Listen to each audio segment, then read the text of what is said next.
Okay, so I get told that I make the best ranch dressing, so this is my quickie version of ranch dressing. I'm making some fried chicken, and when I make fried chicken, I like to have fresh cut veggies, and I like to eat them with my ranch. So this is a cup. As you can see, it's a McDonald's ice cream cup. And I first start with my base, which is mayonnaise and sour cream.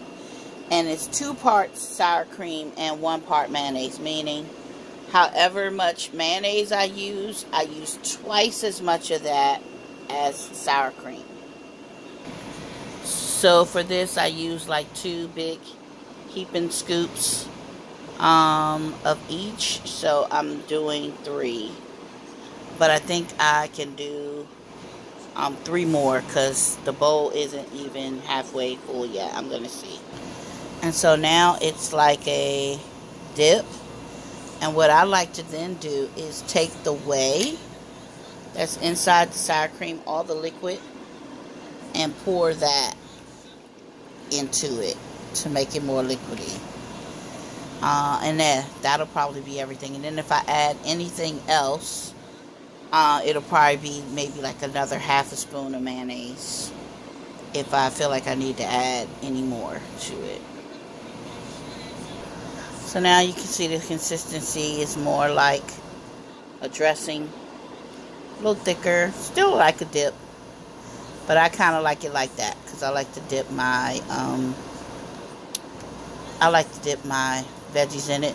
But if you want it thinner, you can always add milk to it to thin it out, because I don't have any more whey left. But if you want it even thinner than that, you can always add milk.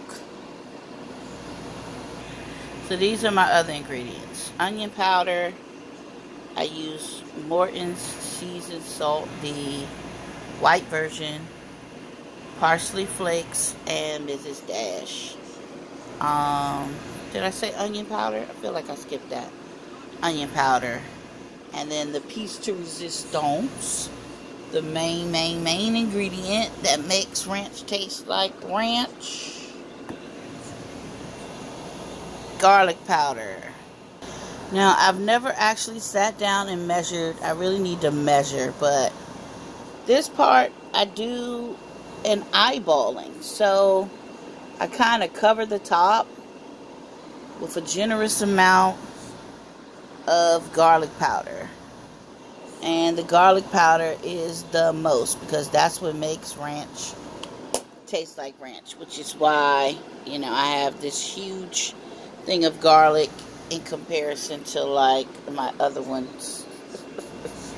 Parsley is my second biggest herb that I get.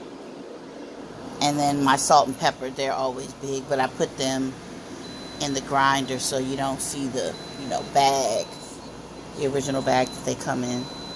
And I just eyeball the rest based on, what I want to taste. I use Mrs. Dash just to kind of give it a layering of flavor, so I just kind of cover the garlic powder with that because Mrs. Dash has a little bit of everything in it. Then the next most important thing to me is onion powder, and I do the same thing. I do a cover, so I kind of do a layer of those 3 as well as parsley.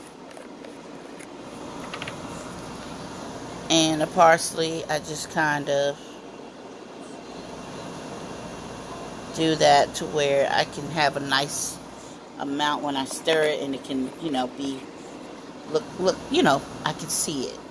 Now, the seasoned salt, I don't use a whole lot of that, but I do like to season it. I mean, naturally, you have to season it, so, see, that I didn't use as much of that as any of them. And then I stir it up and taste it because sometimes that's enough, and I don't actually need salt. Right, like see, this doesn't need any more salt to me. And this is kind of what you want. You want it to kind of be chunky. It's going to go from white to like a yellowish color because the garlic will make it a little The garlic will make it a little yellowy. It's going to have a really pungent, strong flavor. And now at this point, what you do at this point now is I would then just add milk to thin it out. And you can add any kind of milk, even heavy cream, buttermilk, half and half. Whatever kind of milk you have. I think I got half and half today. I'm going to add half and half. And that is how you make the mayo. How I make my ranch dressing. And the key to it is you can use whatever kind of sour cream you like. You can use light, 1%, fat-free. And the same thing with your mayo. I've never tried Veganese or anything like that, but if it tastes like mayo, it's probably going to be good. Because that's really what you need. You need that mayo. Sour cream is the base because it's 2 parts sour cream, 1 part mayo.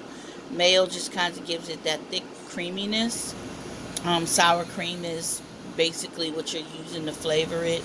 And then milk is what you use to thin it out. Once you have it flavored the way you want, then I usually just add milk to thin it out so that I can have it. Because once you add sometimes all of the herbs and stuff, it makes it thick again. So now I'm just going to add milk, and I'll probably end up with twice as much once I add the milk. So I'm going to put some in a serving bowl, and that'll be what I eat from. And then the rest, I'll cover it and put it in the fridge and use it on salads and things like that.